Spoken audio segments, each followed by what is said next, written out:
हरिः ओं श्रीगुरुभ्यो नमः। కలడందురు దీనులయడ కలడందురు పరమయోగి గణముల పాలన్ కలడందురు అన్ని దిశలను కలడు కలండనడివాడు కలడో లేడో.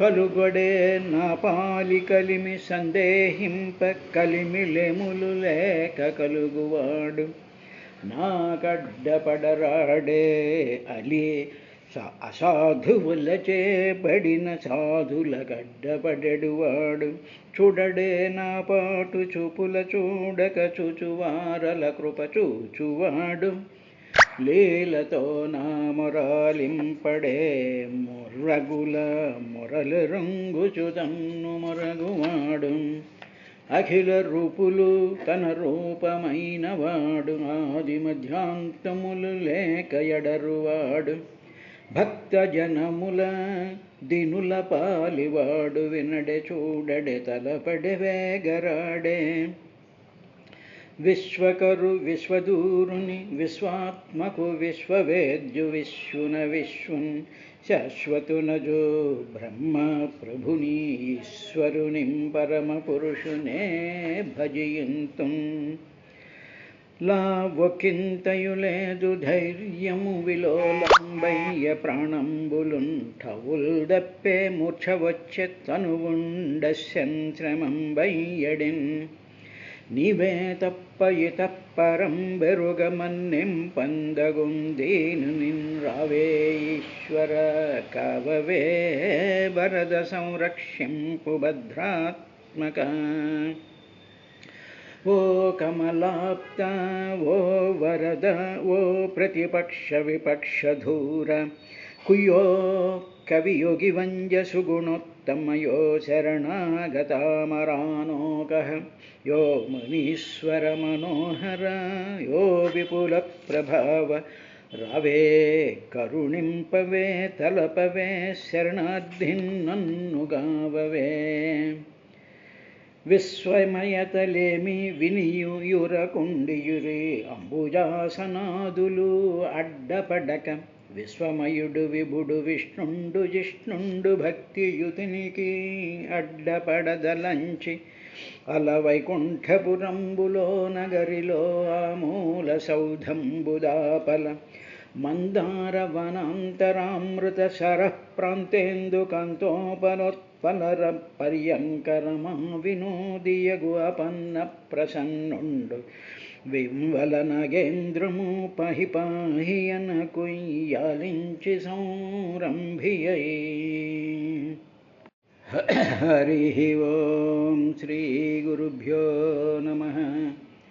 ఓ విదురా, ఆ ధ్రువుడు తండ్రి యొక్క అంకపీఠం మీద తన సోదరుడు ఉత్తముడు కూర్చున్నట్టుగా తాను కూర్చోవాలి అని చెప్పి పరుగు పరుగున వచ్చేటప్పటికి తండ్రి యొక్క నిరాదరణ వల్ల అక్కడే తిరుగుతూ ఉండేటువంటి తన ఉత్తానపాదుడి యొక్క ప్రియ భార్య అయినటువంటి సురుచి ఆ పిల్లవాడిని చూస్తూ ఏమంది అంటే, నృపేర్ధిష్ఠ్యం నా నృపతే, ఆ మహారాజు అయినటువంటి ఉత్తానపాదుడి యొక్క ధిష్ణ్యం ఆ స్థానం మీద వత్స భవానాం నువ్వు కూర్చోవడం అనేటువంటిది ఆరోఢం అర్హతి నా, నీకు అధికారం లేదు ఆయన యొక్క తొడ మీద కూర్చోవడానికి నీకు అని చెప్పేసి, నువ్వు డోంట్ సిట్ అనేటువంటి ఒక నిర్లక్ష్య భావం ప్రదర్శించి ఆ పిల్లవాడిని పక్కకు తోసేసి తరువాత ఇంకా ఊరుకోకుండా ఇంకా ఏమందంటే, నా గృహీతో మయాయత్వం కుక్షావపి నృపాత్మజ, నీవు రాజుగారి కొడుకు అయ్యి ఉండొచ్చు కాక, ఎవరికో పుట్టావు నువ్వు అయ్యి ఉండొచ్చు, కానీ నీకు అర్హత ఎప్పుడు వస్తుందంటే, మయా కుక్షౌ నా గృహీత, నువ్వు నా కడుపులో పుట్టలేదుగా, నా కడుపులో నుంచి నువ్వు రాలేదుగా, ఎవరికో పుట్టావు అనేటటువంటి చాలా ఒక రకమైనటువంటి ఈర్ష్యభావంతో సఈర్ష్యం ఆహా పలికిందయ్యా ఆవిడ.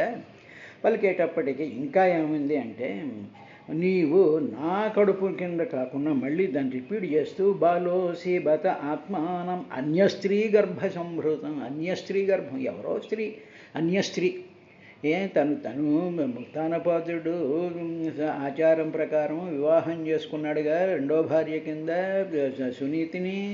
కాబట్టి ఎవరో స్త్రీ, అన్య స్త్రీ గర్భసంభృతం అనేటప్పటికీ మనసులో ద్వేషము, కక్ష, లేకపోతే పగ, ఒక రకమైనటువంటి ఆ సౌతుల మీద ఉండేటువంటి ఈర్ష్య, ఇవన్నీ కూడా ఏమనిపిస్తాయంటే నా భర్త యొక్క రెండవ భార్య అనకుండా అన్య స్త్రీ, ఎవరో స్త్రీ అనేటువంటి ఒక ఈర్ష్యభావం చేత ఆ విధంగా ఆవిడ మాట్లాడేటప్పటికీ నీకు ఇది శక్యం కాదు, నీకు ఈ సీట్లో అంటే ఈ తండ్రి తొడ మీద కూర్చోవడం అనేటువంటి దుర్లభే అర్ధే మనోరథ, దుర్లభే శక్యం కానటువంటి అర్ధే ఈ విషయం, దందు మనోరథ నీకు కోరికుంది కదా, అది పొందలభ్యం కాదు అనేసేసి ఇంకా ఏం చెప్పిందంటే విదుర ఆ కోపంలోనో దాంట్లోనో ఒక ఈర్ష్యభావంతోనైనా ఒక మాట ఒకటంది ఆవిడ. ఆ మాట చాలా గొప్పదైనటువంటి మాట అంది. అదేంటంటే 13వ శ్లోకంలో తపసారాధ్య పురుషం తస్యైవానుగ్రహేణ మే గర్భే త్వం సాధయాత్మానం యదిచ్ఛసి నృపాసనం. ఓ పిల్లాడా, త్వం నీవు నృపాసనం రాజుగారి ఆసనాన్ని ఇచ్ఛసి కోరుకున్నట్లయితే నువ్వేం చేయాలో తెలిసిన, ఉత్తానపాదుడి యొక్క ఆసనం కోరుకున్నట్లయితే తపసా పురుషం ఆరాధ్య తస్య అనుగ్రహేణ ఏవ అని అక్కడతో కొంచెం ఆపి ఏముంది అంటే, నువ్వు ఆసనం మీద కూర్చోవాలి అని అనుకున్నట్టు తపస్సు చెయ్యాలి. ఎవరి కోసం తపస్సు? పురుషుడైనటువంటి పరమాత్మని గురించి నువ్వు తపస్సు చేయి, ఆరాధ్య తస్య, అప్పుడు ఆ పరమేశ్వరుడు అనుగ్రహేణ ఏవ నీకు అనుగ్రహం చేస్తాడు. ఎందుకు చేస్తాట? మళ్ళీ క్షక్మని ఈర్ష్యాభావం వచ్చేసింది.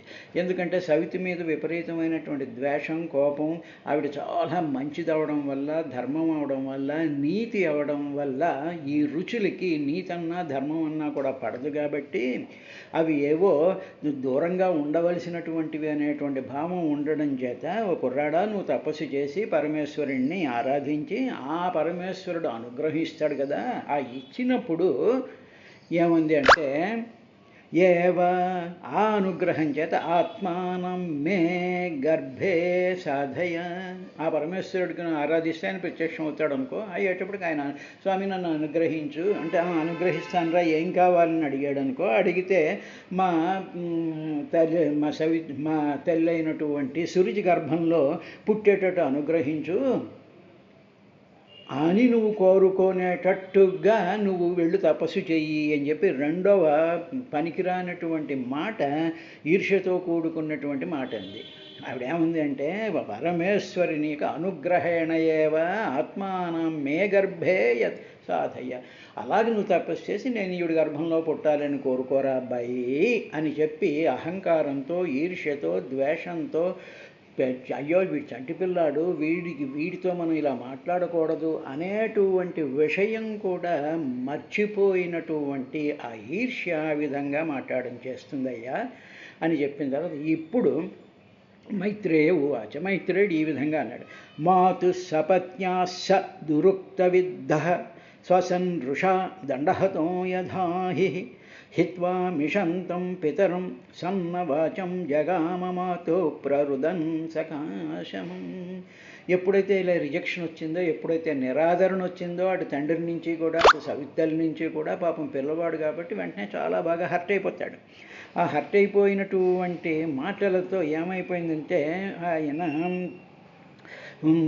మాతు సపత్న్యా, తల్లి అయినటువంటి తల్లి యొక్క సపత్న్యా సవితి, తల్లికి తన తల్లి అయినటువంటి సునీతికి ఇవిడ సవితి కాబట్టి మాతు సపత్న్యా తల్లి అయినటువంటి సవతి దురుక్త, చాలా దురుక్త అంటే చాలా చెడ్డ మాటలతో, అనరాని మాటలతో, ఈర్ష్య చేత, కోపం చేత, నిరాదరణ చేత మాట్లాడబడినటువంటి దురుక్త విద్ధ, ఆ చెడు మాటల చేత గాయపరచబడినటువంటి ధ్రువుడు ఎలా ఎలా అయిపోయాడంటే దండహత అహీ, కర్ర చేత పావును కొడితే పాము ఒక్కసారి భుస్మని పైకి కోపంతో ఎలాగైతే లేచిపోతుందో హర్ట్ అయినప్పుడు, ఆ విధంగా దండ అత అహిహి, అహి అంటే పాము, యథా పాము వలె ఋషా కోపం వచ్చేసేసి పాపం ఏం చేయలేడు కుర్రాడు, తల్లిని తిట్టలేడు, తండ్రిని నిరాదరణ చూస్తే తండ్రి చాలా కేర్లెస్గా అసలు పట్టించుకోకుండా రెండో వాడినే ముద్దెట్టేసుకుంటూ ఉన్నాడు. ఎందుకంటే దాన్ని చూస్తుంటే అది మగ పేటరేగిపోతుంది, ఆ పక్కన ఉండేటువంటి సురుచి. ఇలాంటి పరి చూసేటప్పటికీ నిట్టూర్పులు విడిస్తూ ఒకసారి తండ్రి వైపు చూశాడు. పోనీ తండ్రి ఏదైనా సపోర్ట్ చేస్తాడు, నువ్వు నోర్మై, వాడు ఇక్కడ కూర్చుంటాడు, నీ సొమ్మేం పోయింది అంటాడేమో అని చెప్పి ఈ కోపంతో కళ్ళమంట నీళ్ళు వచ్చేస్తూ ఉంటే తండ్రి వైపు చూశాటేన మిషంతం. చూసేటప్పటికి తండ్రి ఏం చేస్తుంది, తండ్రి ఎలా ఉన్నాడు, సన్నవాచం, నోరు మూతపడిపోయింది. అంటే వాడు మామూలుగా వీళ్ళు అంటారు చూసారా, భార్యకి పడిపోయి ఉండే ఈ మాట ఎత్తకుండా నోరు మూసుకుని పెళ్ళం ఏం చెప్తే ఆ కొత్త కార్యక్రమాలు చేసేస్తూ ఉంటారు. ఆ విధంగా సన్నవాచం, మూతబడిపోయినటువంటి నోరు కలిగినటువంటి పితరం హిత్వా, వెంటనే ఆ తండ్రిని వదిలేశాడు. ఇంకా తను అక్కడ రక్షించి తను అయ్యో వద్దురా బాబుద్దా కూర్చొని అన్న అంటాడేమో అనేటప్పటికీ ఆ తండ్రికి నోరు మూతబడిపోయింది. ఏమిటంటే సన్నవాచం, మూతబడిన నోరు కలిగినటువంటి వాడు. అంటే ఆ భార్య యొక్క ఆ క్రౌర్యం, ఆ రౌద్రం, ఆ ఈర్ష్య, అట్ ది సేమ్ టైం ఆవిడ మీద వీడికి ఉండేటువంటి ప్రేమ మూలంగా నోరు ఎత్తకుండా కూర్చుండిపోయినటువంటి పితరం హిత్వా, తండ్రిని ఇంకా వదిలేసి ఇక్కడ లాభం లేదనుకుని ప్రరుదన్ మాతు సకాశం జగామ, బిగ్గరగా ఏడుస్తూ బాగా ఏడ్చుకుంటూ మాతు తల్లి అయినటువంటి సునీతి యొక్క సన్నిధానానికి జగామ వెళ్ళిపోయాడయ్యా ధ్రువుడు. విదురా అయిన తర్వాత ఈ వెళ్ళినటువంటి ధ్రువుడు తం నిశ్వసంతం స్ఫురితాధరోష్టం సునీతిరుత్సంగ ఉదుహ్య బాలం నిశమ్య ముఖాన్నితాంతం సా వివ్యధే యద్గదితం సపత్న్యా. ఇలాగ గట్టిగా ఏడుస్తూ నిశ్వసంతం, నిట్టూర్పులు విడుస్తూ, స్ఫురిత అధరవోష్టం, కింద పెదవంతా కూడా కోపానికి ఆ బాధకి చెదిరి వణుకుతూ ఉండేటువంటి బాలంతం సా ఉత్సంగే ఉదుహ్య, ఏంటన్నా ఏడుస్తున్నావు అని చెప్పి ఇంకేం మాట్లాడకుండా గబగబా పిల్లవాడిని సా ఆ సునీతి ఉత్సంగే తన ఒడిలో కూర్చోబెట్టుకుని ఏమైంది అని అడుగుతూ ఉంటే పిల్లవాడు బోరని ఏడు చేస్తూ కోపంతో వణిగిపోతూ చాలా ఒక రకమైనటువంటి అవమానంతో ఆ పిల్లవాడు ఇది అయిపోతూ ఉండేటప్పటికీ ఏం చేసింది ఆవిడ, ఏమైంది అని తనకు ఉండేటువంటి అంతఃపుర కాంతలు ఎవరైతే ఉన్నారో, తన చెలికత్తెలు ఎవరైతే ఉన్నారో పౌరముఖాత్, ఆ అంతఃపుర జనుల్ని పిలిచి ఏమైందర్రా, ఎందుకు ఏడుస్తున్నాడు పిల్లవాడు అని అడిగేటప్పటికీ యత్ తత్, అప్పుడు అంతఃపురకాంతులు అమ్మ ఇలా జరిగింది, పిల్లవాడు ఇలా వెళ్తూ ఉంటే తండ్రి ఏమో నిరాదరణ చేశాడు, నీ సవితి ఏమో ఈ విధంగా నానా మాటలు అంది అని చెప్పేటువంటి అంతఃపుర ప్రజల నోటి వలన పౌరముఖాత్, పౌరజనులు అంతఃపురంలో ఉండేటువంటి వాళ్ళ ముఖాత్, వాళ్ళ మాటల ద్వారా నిశమ్య, ఆవిడ వాళ్ళు చెప్పారు కానీ పిల్లవాడు పాపం చెప్పలేక వాడు బాధపడిపోయి రోహని ఏడిచేస్తూ ఉన్నాడు. నితాంతం వివ్యధే, వెంటనే పాపం నితాంతం మిక్కిలి అంటే చాలా గొప్పదైనటువంటి వివ్యధే, వ్యధను అనుభవించింది ఈ సునీతి. ఎందుకంటే పాపం పిల్లవాడు ఏడుస్తున్నాడు, తన మీదేమో ఆ భర్త ఏ విధమైనటువంటి ప్రేమ చూపించటం లేదు, ఆ సవితి అయినటువంటి సురుచి యొక్క ద్వేషం, ఈర్ష్య, కక్ష, పగ తీసిపారేసేటువంటి నిరాదరణతో ఒక పక్కన బాధ, అదేవిధంగా చంటి పిల్లవాడి మీద చూపించినటువంటి ఈ విధమైనటువంటి నిరాదరణ చూసి నితాంతం వివ్యధే, చాలా వ్యధ కలిగింది విదురా. అయిన తర్వాత ఆవిడ పరిస్థితి ఎలా ఉందో తెలుసా, సోసృజ్య ధైర్యం విలలాపశోక దవాగ్నినా దావలతా వ్యబాల వాక్యం సపత్న్యా స్మరతి సరోజశ్రియా దృశా బాష్పకలామువాహ ఓ పక్కన పిల్లాడు ఏడుస్తున్నాడు, ఒక పక్కన పౌరకాంతలు అంతఃపురకాంతలు తీసుకొచ్చి చెప్పినటువంటి ఇన్ఫర్మేషను, ఈ రెండిటి వల్ల ఆవిడ యొక్క ఆ స్థితి ఎలా ఉంది అంటే సరోజశ్రియా దృశా బాష్పకలావాహ. సరోజశ్రియ పద్మపు శోభ అంటే ఆ సునీతి యొక్క కళ్ళు పద్మాలలాగా వికసించి ఎంతో శోభతో ఉండేటువంటి కళ్ళన్నీ కూడా సరోజశ్రియ దృశ కంటిలో ఏముందంటే బాష్పకలాంబువాహ. ఆవిడ కళ్ళమ్మట నీళ్ళు అలాగా కారిపోతూ ఉంటే రెండు పద్మాలలో నుంచి నీరు కారిపోతున్నట్టుగా సునీతి ఆవిడ ఎలా ఉంది. ఇంకా ఎలా ఉంది అంటే దావాగ్నినా దావలతా లతా విబాలా విలలాప. శోక దావాగ్ని అడవుల్లో దావాగ్ని ఉన్నాడు. అందమైనటువంటి మంచి పువ్వులు, అందమైనటువంటి పువ్వులు పూసేటువంటి లత దావాగ్ని ఒక్కసారి చుట్టుముట్టేటప్పటికి ఆ లత అంతా కూడా ఏ విధంగా వణికిపోయి మాడిపోతూ ఉంటుందో అలాగా దావలత ఇవ సా బాల. ఆవిడ చాలా బాల ఆవిడ చాలా అమాయకురాలు. సునీతి కదా, నీతి ధర్మం ఎప్పుడూ కూడా చాలా అమాయకంగా ఉంటాయి, దాన్ని ఆచరించేటువంటి వాళ్ళని రక్షిస్తూ ఉంటాయి. అటువంటి అమాయకురాలైనటువంటి సునీతి ధైర్యం విసృజ్య మొత్తం తనకు ఉండేటువంటి ధైర్యం అంతా కోల్పోయింది. ఒక్కసారి డీలా పడిపోయి పద్మాల లాంటి కళ్ళల్లో నుంచి నీరు జలజల కారిపోతూ ఉంటే దావాగ్నికి అదిరిపోతూ ఉండేటువంటి ఆ తీగలాగా వాక్యం స్మరంతి. ఆవిడ అన్న మాటలు, తన సవిత అన్న మాటలను తలుచుకుంటూ చాలా బాధపడిందయ్యా అని నోట్లో మాట రాకుండా ఉంది. ఆ తర్వాత నెమ్మదిగా దీర్ఘం శ్వసంతి వృజినస్య పారం అపశ్యతి బాలకమాహ బాలా మామంగళం తాత పరేష్వమంస్థా భుంక్తే జనో యత్ పరదుఃఖధస్తత్. చాలా అమాయకురాలైనటువంటి ఆ సునీత ఓ విదుర దీర్ఘంగా నిట్టూర్చింది. ఇంకేం ముందు మాట ఏం రాదు, ముందు బాధ, కళ్ళమటి నీళ్లు, దుఃఖం, కడుపు నిండా ఈ బాధ అయిపోయింది. పిల్లవాడేమో ఒళ్ళో కూర్చోబెట్టుకుని దగ్గరగా తీసుకుంటుంది, వాడు ఎలా ఏడుస్తూ ఉన్నాడు. ఇలా ఉండేటువంటి సందర్భంలో చాలా దీర్ఘంగా నిశ్వాసాలు విడుస్తూ ఉండేటువంటికి ఆమెకి తన దుఃఖానికి అంతం తెలియటం లేదు. ఎందుకంటే ఒక పక్కన భర్త నిరాదరణ చేసి ఆవిడ దగ్గరికే రావటం లేదు, ఇక రెండోది ఈ సవితి చుట్టూ తిరుగుతూ ఉండేటువంటి దానివల్ల ఈ విపరీతమైనటువంటి ఆ స్థితి ఒకటి కడుపులో తినేస్తూ ఉంది. ఆ తర్వాత ఆవిడ మాట్లాడినటువంటి ఈర్ష్యతో కూడినటువంటి మాటలు ఒక పక్క, తన యొక్క నిస్సహాయత ఒక పక్క, దాంతో తన కడుపును పుట్టినటువంటి పిల్లవాడు కలిగినటువంటి ఆ ఏడుపుని చూస్తూ ఆవిడ యొక్క దుఃఖానికి అంతం లేకుండా ఉంది విదురా. అలా ఉన్నప్పుడు సరే నెమ్మదిగా తేరుకుని ఆ ధ్రువుడితో ఒక చక్కనైనటువంటి మాట అంది. ఆ మాట ప్రతి వాళ్ళు కూడా గమనించవలసినటువంటి మాట. ఆ మాట భాగవతం మనకి సునీతి ద్వారా మనకు భాగవతం అందించినటువంటిది. దానిని కష్టపడైనా సరే, ఎవరికి వాళ్ళు మనసుని కంట్రోల్ చేసుకునైనా సరే దానిని ఆచరిస్తే అది వాళ్ళకే కాక, వాళ్ళ వంశానికే కాక, సమాజానికి కూడా ఉపయోగపడేటువంటి అద్భుతమైనటువంటి మాట ఒకటి ఆవిడ సునీతి అంది.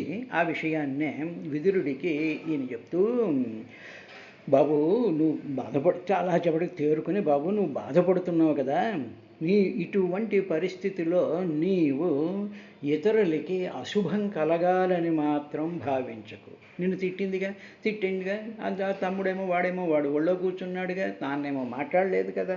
ఇలాంటప్పుడు నీకు కోపం వచ్చి వాళ్ళని అశుభం మాటలు మాట్లాడకు, వాళ్ళని తిట్టకు, వాళ్ళ గురించి చెడుగా నువ్వు ఆలోచించకు.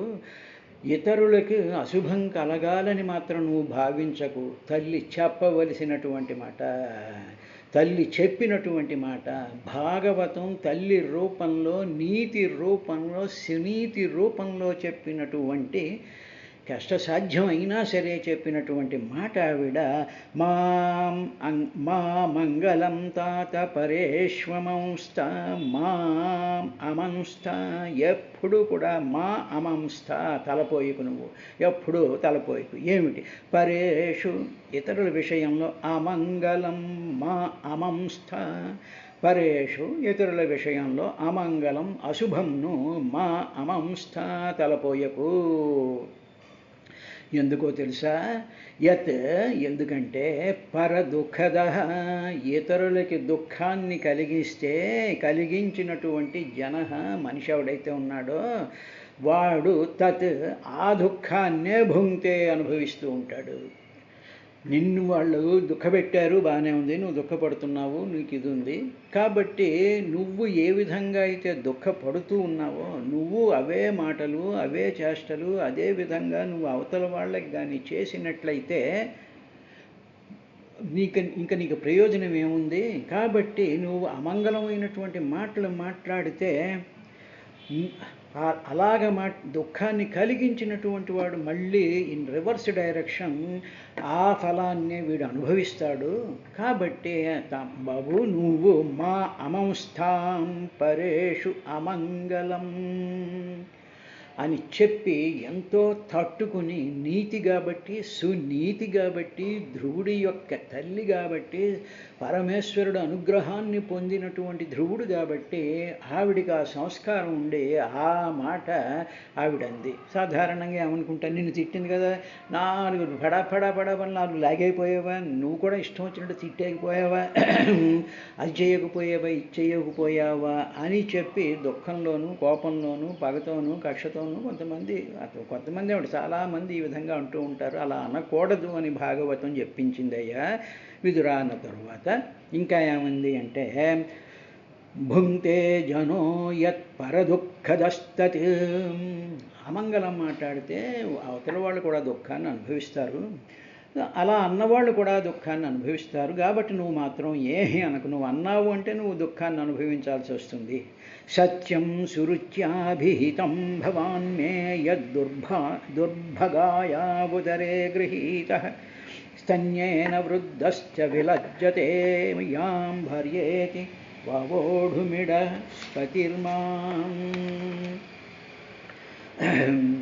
ఓ విదురా, ఇంకా ఆవిడ దుఃఖంతో ఆవిడికి లోపల ఉండేటువంటి భావాలన్నింటినీ కూడా కొడుకుతో ఈ విధంగా చెప్పింది. ఏమందంటే, సురుచ్య అభీతం సత్యం, పిల్లవాడిని పట్టుకుని ఆవిడ వేరే తనలో తను మాట్లాడుకుంటోంది, పిల్లవాడికి ఆ మాటలు అర్థం అవ్వవు, కానీ పిల్లవాడితో మాట్లాడుతున్నట్టుగా సురిచి నా సవితైనటువంటి సురిచి అభిహితం ఏ మాట అయితే అందో, ఓ పిల్లవాడ ఓ ధ్రువ, సత్యం యథార్థం, అది యథార్థం అంది. ఎందుకంటే భవాన్ నీవు దుర్భగాయా దురదృష్టవంతురాలైనటువంటి మే ఉదరే గృహీత, నేను దురదృష్టవంతురాలని, నా కడుపును పుట్టావురా అబ్బాయి, అందువల్ల నువ్వు సురుచి అన్నటువంటి మాట కరెక్టే. ఇక్కడ ఎందుకు ఆవిడ ఆ మాట అంది అని ఇంకా ఏముందంటే, నా యొక్క గర్భంలో పుట్టేవు, తర్వాత మరి స్తన్యేన వృద్ధ, నా స్తన్యం తాగి నువ్వు పెంచబడ్డావు కదా, కాబట్టి నువ్వు ఈ నాలాంటి దురదృష్టవంతురాలు కడుపును పుట్టేవు, నా పాలు తాగి నువ్వు పెరిగేవు అని అంటూ ఇంకా ఆవిడలో ఉండే అసలైనటువంటి బాధ అంతా ఏం చెప్పిందంటే, యాం ఏ మాం ఎడస్పతి భార్య ఇతివా అని అయిన ఓఢుం విలజ్జతే అని అసలైనటువంటి తనలో ఉండేటువంటి అసలైనటువంటి ఆ బాధ అని ఆవిడిగా ఈ విధంగా, ఎడస్పతి ఆ మహారాజు ఉన్నాడే, ఉత్తానపాది మహారాజు, భార్య ఇతివా నేను ఆయన సంస్కారంగా వివాహక్రియగా ధర్మపరంగా నన్ను భార్యగా చేసుకున్నా, భార్యనైనా ఓఢుం విలజ్యతే నన్ను భార్యగా అంగీకరించడానికి, ఓఢుం అంటే అంగీకరించడానికి, విలజ్యతే చాలా సిగ్గుపడిపోతున్నాడు. అంటే ఏమిటి, తను విధి ప్రకారం విధివతిగా నన్ను వివాహం చేసుకున్న నన్ను తన భార్యగా అంగీకరించడానికి విలజ్జతే సిగ్గుపడిపోతూ ఉన్నాడు.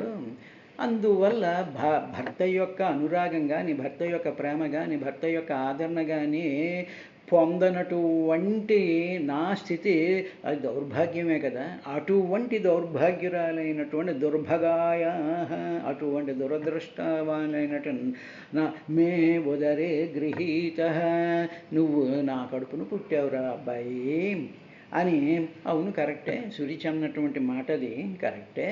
ఎందుకు అంటే అన్యగర్భ సంభూత అంది కదా, ఎవరో స్త్రీ అంటే ఏమిటి ఆ మాట సురిచి అంది అంటే ఉత్తానపాదుడికి కూడా ఆ సునీతి యొక్క ప్రస్తావన సురిచి దగ్గర చెయ్యడానికి కూడా భయపడి ఆ వలలో ఆ విధంగా పడిపోయినటువంటి సంగతి సునీతి కాబట్టి, స్త్రీ కాబట్టి, స్త్రీ చాలా ఈజీగా గ్రహించగలదు భర్త యొక్క ప్రేమను కానీ, భర్త యొక్క ఆదరణ కానీ, భర్త యొక్క ఆ వాత్సల్యాన్ని కానీ తను భరించగలదు, ఈజీగా అర్థం చేసుకోగలదు. కాబట్టి ఆ మాట అంటూ నీ తండ్రి నన్ను భార్యగా కూడా అంగీకరించడానికి సిగ్గుపడుతూ ఉన్నాడు రా అబ్బాయి అని చెప్పి ఆవిడ యొక్క దుఃఖాన్ని ఆవిడ ఆ విధంగా పిల్లవాడితో మాట్లాడుతున్నట్టుగా మనకి వ్యక్తపరిచిందయ్యా విదుర అన్నాడు. రేపటి కార్యక్రమంలో ఆవిడ ఇంకా ఏముంది అనేటువంటి విశేషాన్ని చూద్దాం.